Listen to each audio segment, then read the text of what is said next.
Hello दोस्तों, स्वागत है आप सभी का। आज हम गिटार के इतिहास के बारे में जानने वाले हैं कि गिटार कैसे बना, कहाँ से आया और यहाँ तक जो जिस स्टेज में पहुँचा है तो ये कैसे पहुँचा। ओके, तो सबसे पहले इसकी शुरुआत होती है अफ्रीका से। अफ्रीका की जो जनजातियाँ थी, लगभग 1000 साल पहले की बात है ये।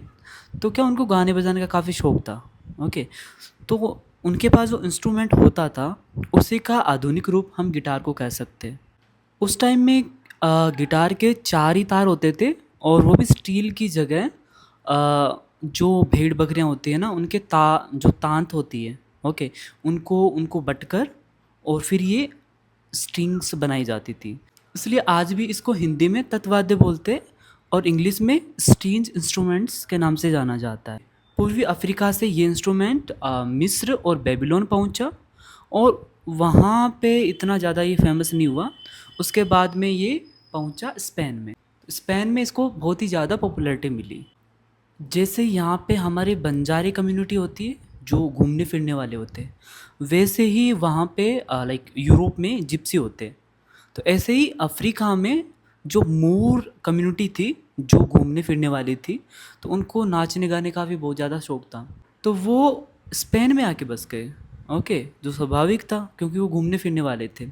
और वहीं से गिटार का ये जो मेन जो अभी गिटार है इसका आविष्कार हुआ। तो उसमें 4 स्ट्रिंग्स की जगह 6 स्ट्रिंग्स करवाई और जो गोल होता था ये गिटार की बॉडी का पार्ट, उसको इस साइज़ में किया। इसलिए स्पैन की गिटार बहुत ही ज़्यादा फेमस है। और आज जो आप गिटार का रूप देखते हो वो स्पैन की गिटार का ही रूप है, इसलिए इसको स्पेनिश गिटार भी बोला जाता है। तो ये था गिटार का इतिहास। अब हम अपनी जर्नी के बारे में बात करते हैं। तो जब भी हम गिटार सीखेंगे, ओके, तो उससे पहले हमें गिटार के बारे में पता होना चाहिए, क्योंकि कोई भी इंस्ट्रूमेंट कुछ भी हम सीख रहे हैं तो हमें सबसे पहले उसके बारे में पता होना चाहिए। ओके, उसके बाद में उसको सही से सीख पाएंगे।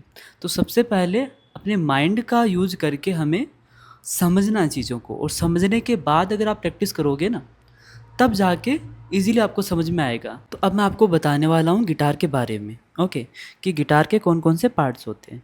तो ये गिटार स्टैंड पे रखा हुआ है।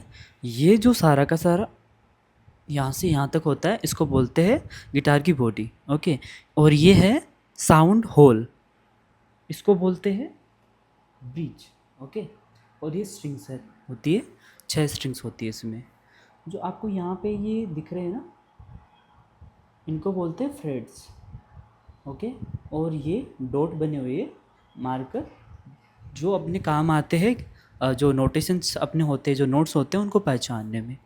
इसके अलावा ये गिटार की होती है जिससे हम ट्यूनिंग करते हैं, और ये गिटार का नट होता है, और ये सारे का सारा फ्रेट बोर्ड होता है। ओके, ये फ्रेट्स है और ये सारा का सारा बोर्ड होता है। जैसे पियानो में जो नोटेशंस जो यूज करते हैं ना कि सारे गामा पा सा, तो इसमें यहाँ से चेंज होता है, वो मैं आपको आगे जाके बताऊँगा। और ये हेड, इसका हेड होता है गिटार का, और ये नेक होती है गिटार की। तो total all over the guitar के बारे में था।